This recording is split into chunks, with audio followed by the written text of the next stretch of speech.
The sound arrives first, not screaming, not the roar of flame, but the wet, rhythmic thud of bodies striking pavement, one every 15 seconds, then faster.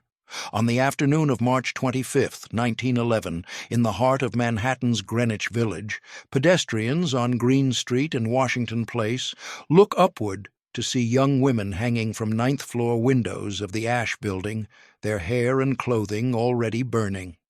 The crowd below shouts, "Don't jump!" but fire blocks every exit behind them. The choice is flame or fall. They jump. 54 workers leap from windows that afternoon, their bodies crashing through the sidewalk shed below, some holding hands in pairs as they drop. By the time firefighters extinguish the last ember 18 minutes after ignition, 146 garment workers are dead, 123 women and girls, 23 men. Most are recent immigrants. Most are Jewish and Italian. Most are teenagers. The youngest victim is 14 years old. The oldest is 48. Their bodies lie in rows on the sidewalk, some burned beyond recognition, some crushed by the fall, some suffocated in stairwells behind doors that will not open because the owners have locked them from the outside. This is not an accident. This is the cost of doing business. But to understand how 146 people become trapped inside a burning factory in America's most modern city, you must first understand the economics of the garment trade in the early 20th century. New York in 1911 dominates the American fashion industry. The city produces more than 70% of the nation's women's clothing, and the shirtwaist, a tailored blouse worn by working women and society ladies alike, represents the height of fashion.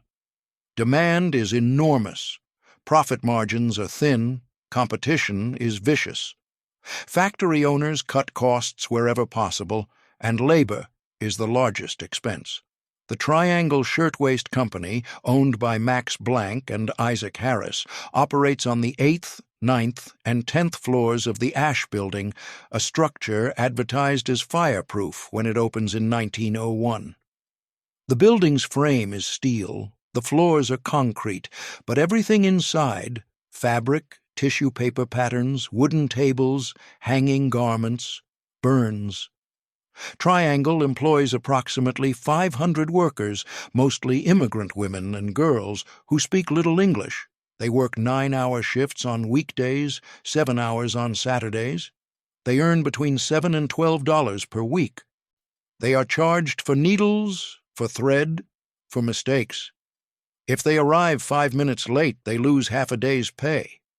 If they speak during work hours, they are fined. The factory floor is a maze of long wooden tables, packed so tightly that workers must turn sideways to pass between them. Sewing machines fill every inch of space. Hanging garments obscure the ceiling. Bins of fabric, scraps overflow near every workstation. The owners call this efficiency. The workers call it something else. The International Ladies Garment Workers Union has been trying to organize Triangle for years, but Blank and Harris resist. In 1909, Triangle workers joined the uprising of the 20,000, a massive strike demanding better wages, shorter hours, and safer conditions. The strike lasts 11 weeks. It ends with modest gains for most factories, but Triangle workers return without a union contract. Blank and Harris consider the strike a personal attack. They institute new security measures. They hire private guards. And they begin locking the doors during work hours to prevent workers from taking unauthorized breaks or stealing fabric scraps. This is the world the Triangle workers inhabit every day. Efficiency, profit, control, and locked doors.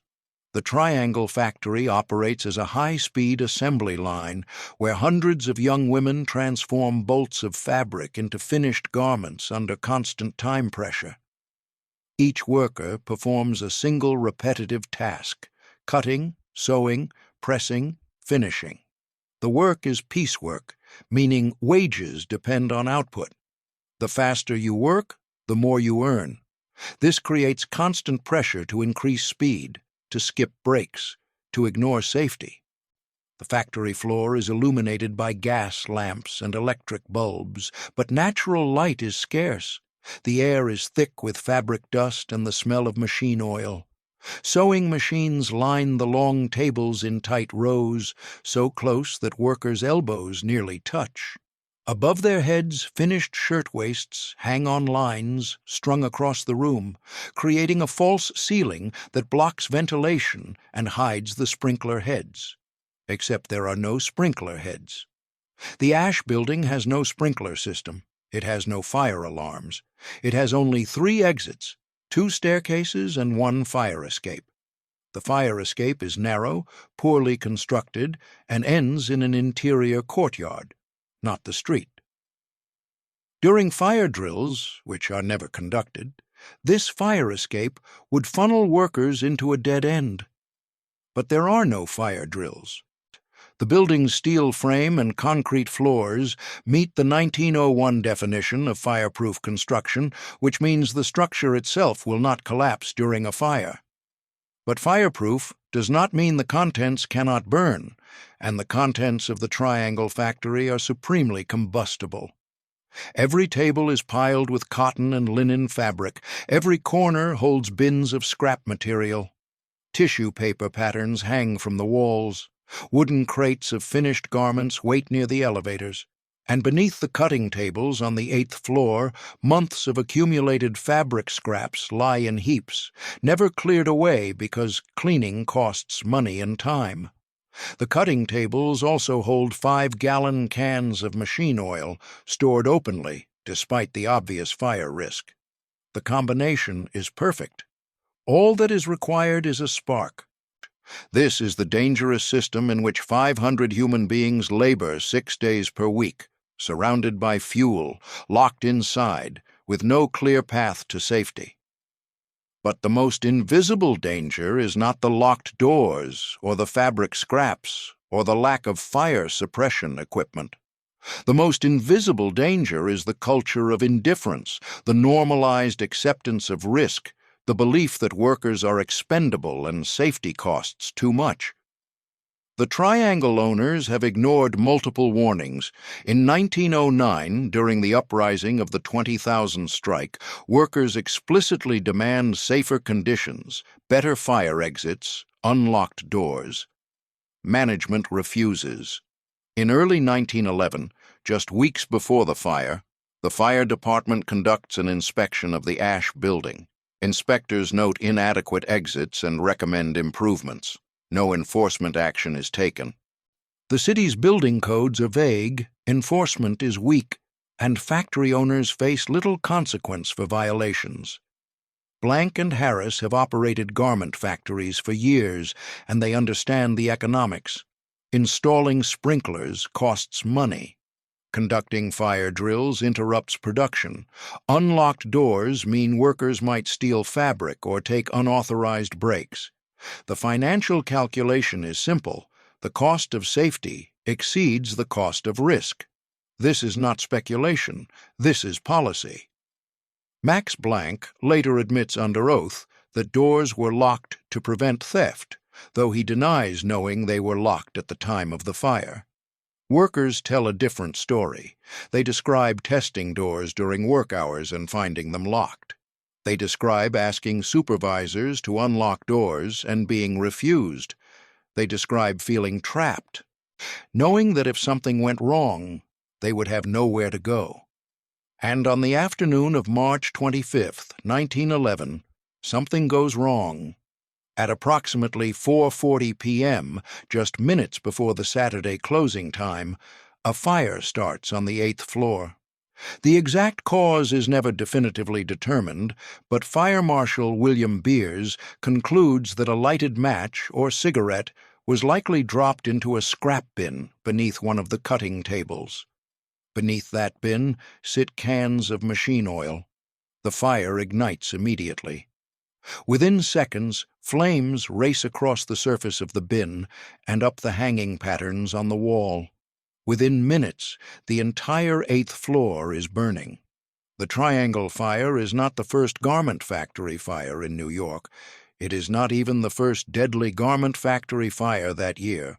On March 9th, 1911, just 16 days before Triangle, a fire at the Diamond Waste Company factory kills one worker and injures several others. In 1909, a fire at another shirtwaist factory traps dozens of workers, though most escape. In 1910, a fire at the Ash Building itself, the same building that houses Triangle, forces a brief evacuation but causes no deaths. The pattern repeats across the industry. Fires break out in overcrowded factories filled with flammable materials. Workers scramble for exits. Most escape. A few do not. Owners express regret, promise improvements, then continue operating as before. Insurance companies pay claims. Factories reopen. Nothing changes. The Triangle Fire follows this pattern precisely until the moment it does not. The difference is scale.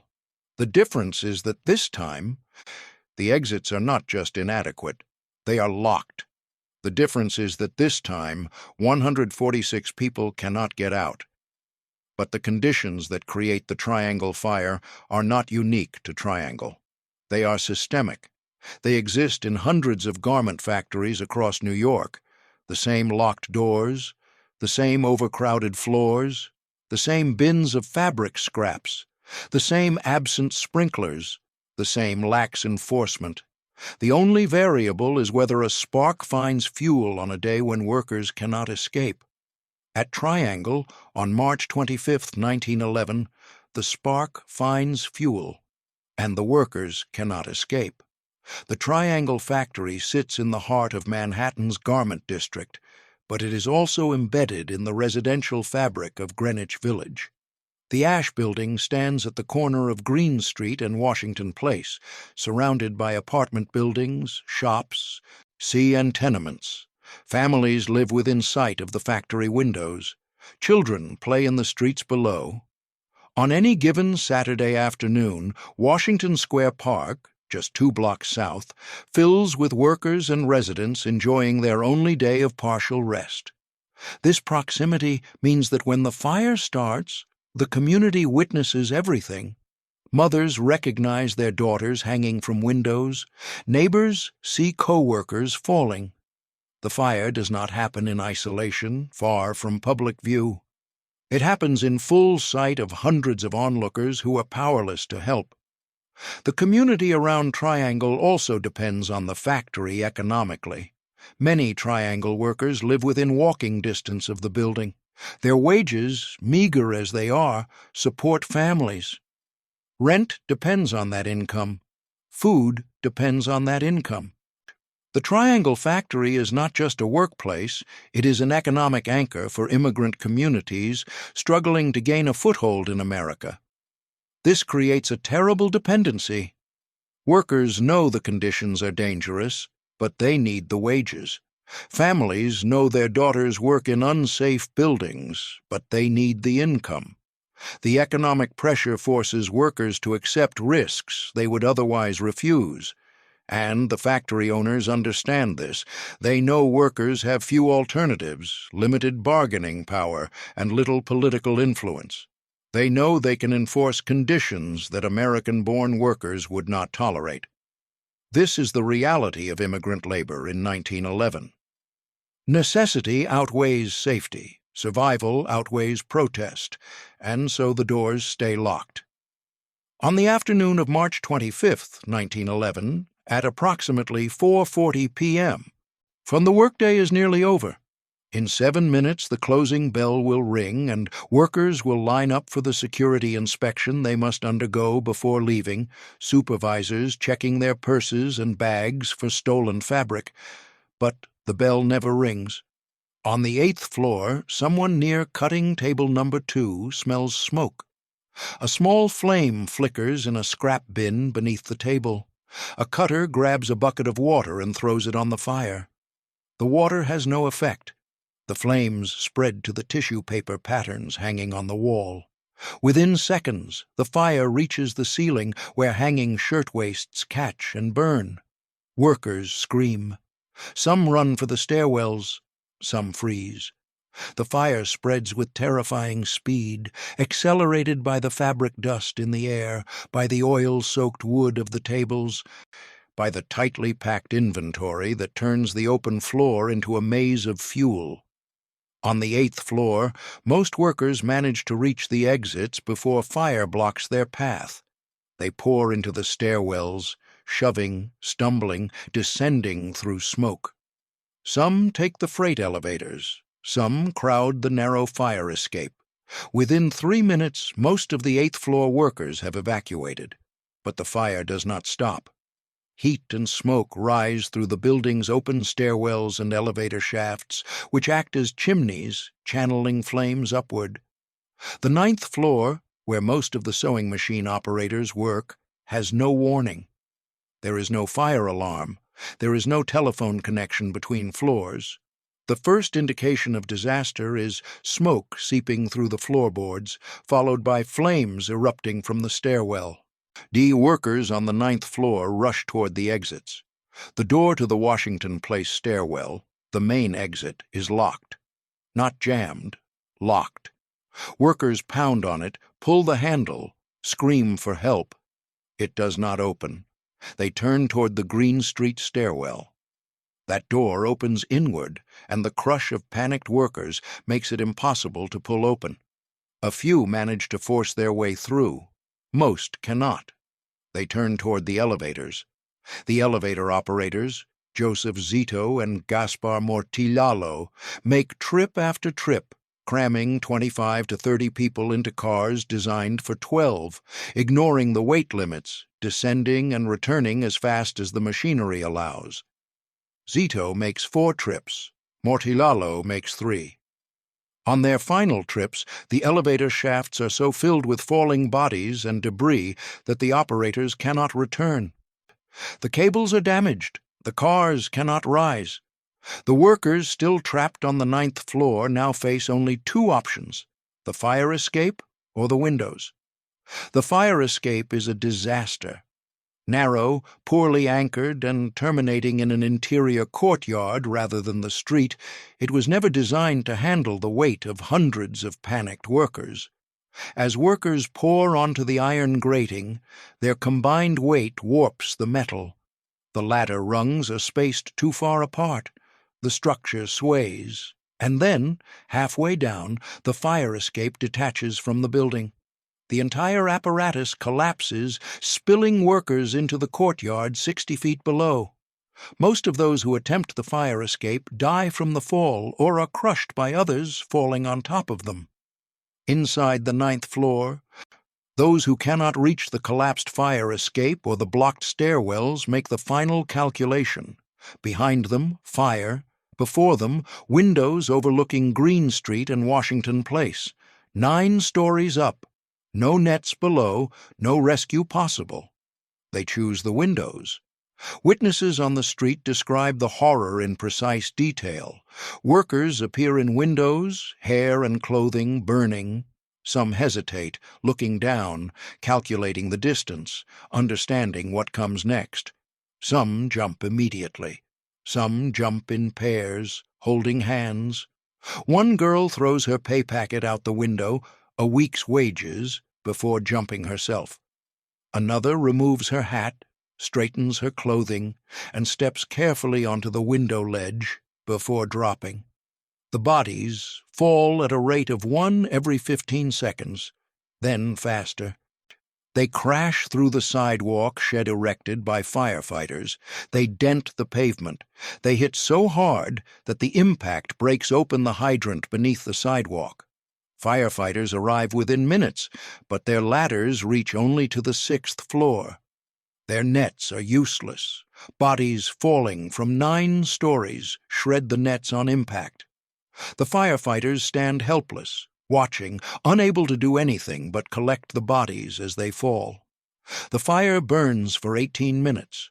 When it ends, 146 workers are dead. 49 bodies are found piled against the locked Washington Place door on the 9th floor.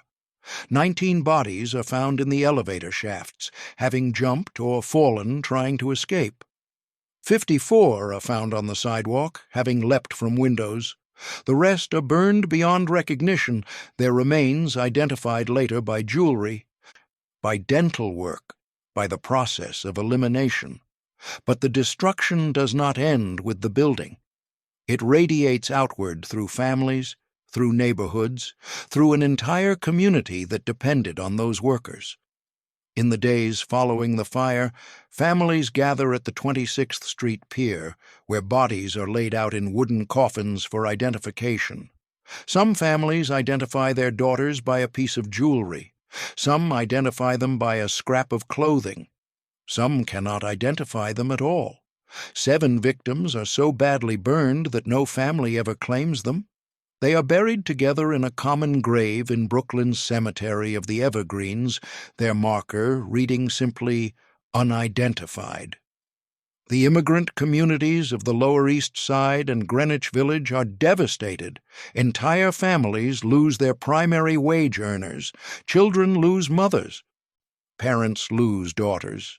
The Triangle workers were not isolated individuals. They were economic pillars of fragile households living on the edge of poverty. Their deaths push entire families into destitution. The emotional toll is incalculable, but the economic toll is immediate and brutal. Rent cannot be paid. Food cannot be bought. Younger siblings must leave school to find work. The disaster perpetuates itself across generations. The public outcry is immediate and immense.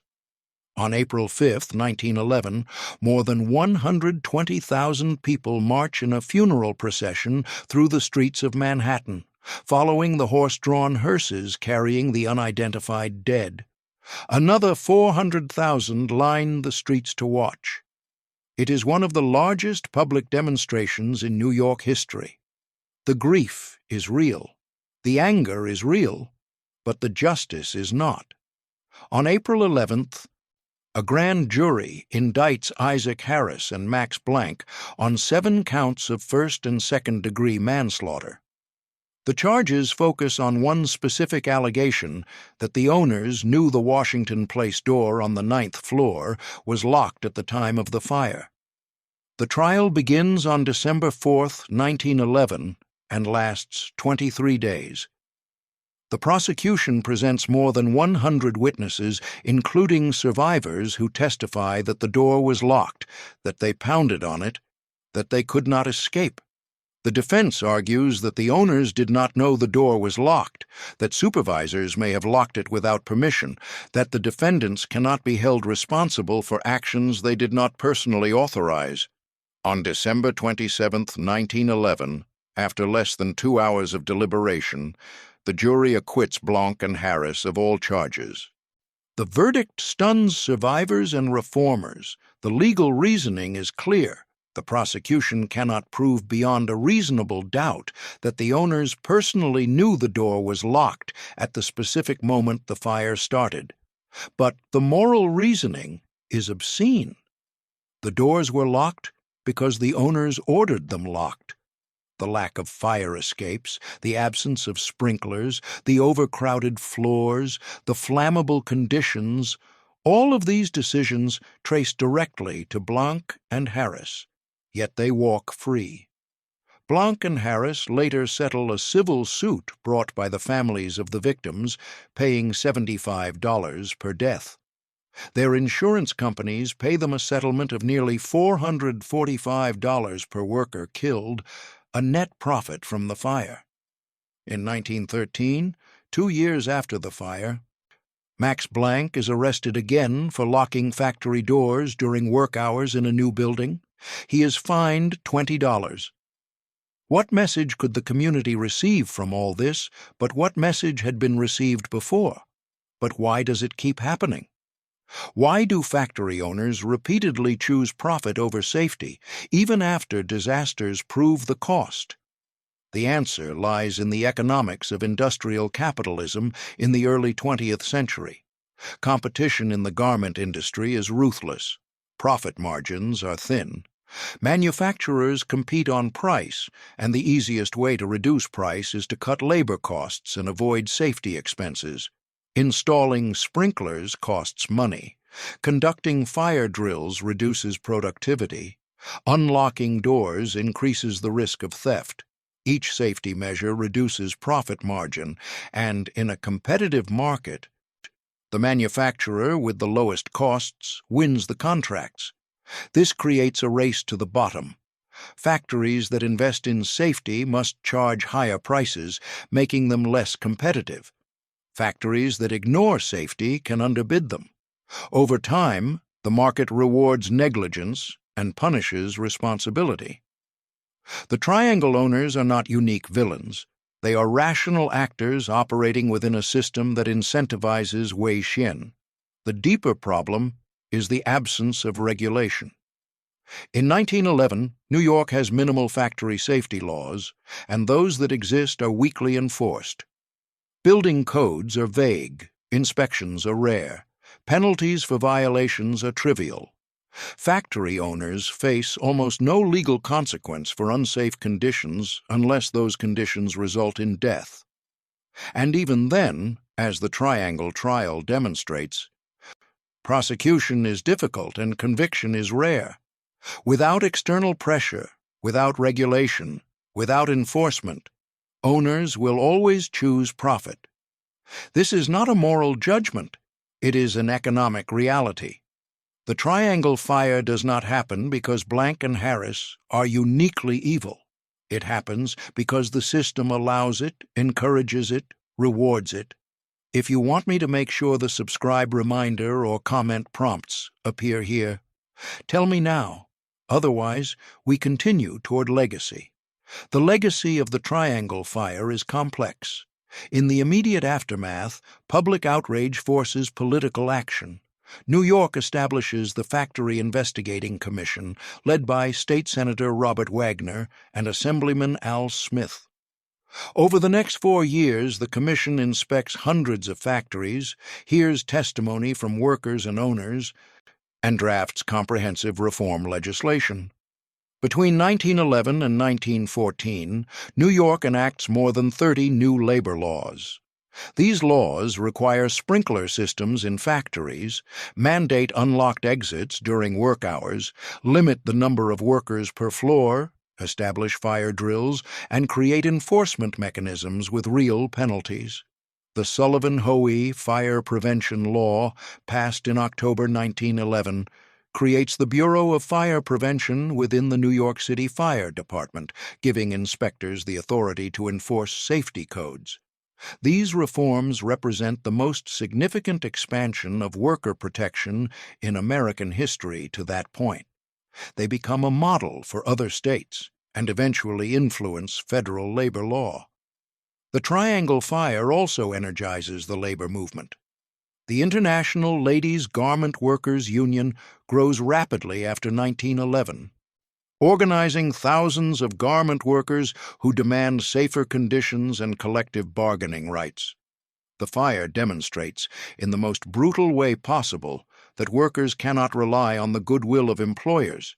They must organize, they must strike, they must force change. But the lesson is incomplete. The reforms apply only in New York. Other states lag behind. Enforcement remains inconsistent. And the fundamental economic incentives, competition, cost-cutting, profit maximization, remain unchanged. Factory owners in other industries, in other states, continue to operate dangerous workplaces. The Triangle Fire becomes a symbol, a cautionary tale, a reminder of what happens when profit matters more than people. But symbols do not prevent disasters. Laws prevent disasters. Enforcement prevents disasters. And in 1911, America is only beginning to understand that. On March 25th each year, a ceremony is held at the site of the Triangle Fire, now part of New York University's Brown Building. Names are read, bells are rung. Survivors, and later their descendants, gather to remember. The fire is taught in schools as a turning point in labor history. It is memorialized in museums, in documentaries, in books. But memory is not enough. The Triangle Fire matters because it changed laws, because it forced a reckoning, because it demonstrated that industrial progress without worker protection is not progress at all. It matters because 146 people died behind locked doors, and their deaths made it harder, though not impossible, for owners to lock doors again. The fire is a reminder that safety is not a luxury. It is not optional. It is not something to be balanced against profit. It is a precondition of any legitimate enterprise. And when businesses fail to provide it, when governments fail to enforce it, when society accepts the price of negligence, the cost is measured in bodies piled against locked doors, in children who jump from windows holding hands, in families that never recover. The 146 workers who died in the Triangle Fire were daughters, sisters, mothers. They were immigrants pursuing the promise of America. They were skilled workers, fast workers, workers who showed up every day and did what was asked of them. They deserved to come home. If you've made it this far, if you've stayed with this story, take a moment to think about the world you live in now. Think about fire exits. Think about sprinkler systems. Think about building codes and safety inspections. Think about unions and labor laws. Most of those protections exist because 146 people burned to death or leapt to their deaths on a Saturday afternoon in 1911. Their deaths purchased your safety. Remember them.